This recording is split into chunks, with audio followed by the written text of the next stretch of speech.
മഞ്ചേരി നഗരസഭ വാർഷിക ബജറ്റ് പ്രഖ്യാപിച്ച് വൈസ് ചെയർപേഴ്സൺ ബീന ജോസഫ് മഞ്ചേരിയെ ഹെറിറ്റേജ് സിറ്റിയാക്കി ഉയർത്താൻ 25 ലക്ഷം രൂപ വകയിരുത്തി. നിത്യമാർക്കറ്റ് നവീകരിച്ച് അർബൻ സ്ക്വയർ പദ്ധതിക്ക് 100 കോടി രൂപയും കണ്ടെത്തും. KSRTC ഡിപ്പോ, ജനറൽ ആശുപത്രി എന്നിവയ്ക്ക് അനുമതി ലഭിക്കുന്ന പക്ഷം അടിസ്ഥാന സൗകര്യങ്ങൾ ഒരുക്കും. എലംബ്രയിൽ സ്കൂൾ സ്ഥാപിക്കാൻ 30 ലക്ഷം രൂപ വകയിരുത്തി. കുടുംബശ്രീ മുഖേന മഞ്ചേരിയുടെ പ്രതാപങ്ങളിലെ ആഴ്ചച്ചന്ത പുനഃസ്ഥാപിക്കും. 3 വില്ലേജുകളിലായി അവ ക്രമീകരിക്കും. ഒപ്പം തന്നെ പ്രായമായിട്ടുള്ളവരെ നമ്മൾ അവരുടെ ക്ലബ്ബുകൾ രൂപീകരിച്ചുകൊണ്ട് അവരെ മാക്സിമം പരിപോഷിപ്പിക്കാനും ഒപ്പം തന്നെ അവരിലുള്ള എക്സ്പീരിയൻസ് നമ്മൾക്ക് തിരിച്ചെടുക്കാനും പറ്റുന്ന പദ്ധതികൾ.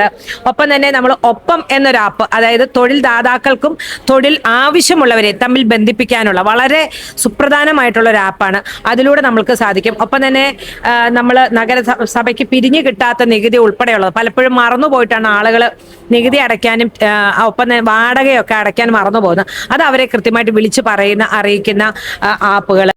വാർഡ് തലങ്ങളിൽ ടൂറിസം സ്പോട്ടുകൾ കണ്ടെത്തി വികസിപ്പിക്കും. വനിതകൾക്ക് ഡ്രൈവിംഗ് പരിശീലനത്തിന് 15 ലക്ഷം. ജോലിക്ക് പോകുന്ന മാതാപിതാക്കളുള്ള കുട്ടികൾക്ക് സംരക്ഷണത്തിനായി സ്നേഹക്കൂട് കെയർ സെന്റർ സ്ഥാപിക്കും. തുടങ്ങി വാണിജ്യ, കാർഷിക, ആരോഗ്യ, പാർപ്പിട, വിദ്യാഭ്യാസ, ഗതാഗത മേഖലകൾക്ക് ഊന്നൽ നൽകിയുള്ളതാണ് ബജറ്റ്. 145 കോടി 66,17,402 രൂപ വരവും 142 കോടി 44,88,494 രൂപ ചെലവും 3 കോടി 21,28,908 രൂപ മിച്ചം വെച്ചുമാണ് ബജറ്റ് പ്രഖ്യാപിച്ചത്. മഞ്ചേരിയിൽ നിന്നും 93 കേരള.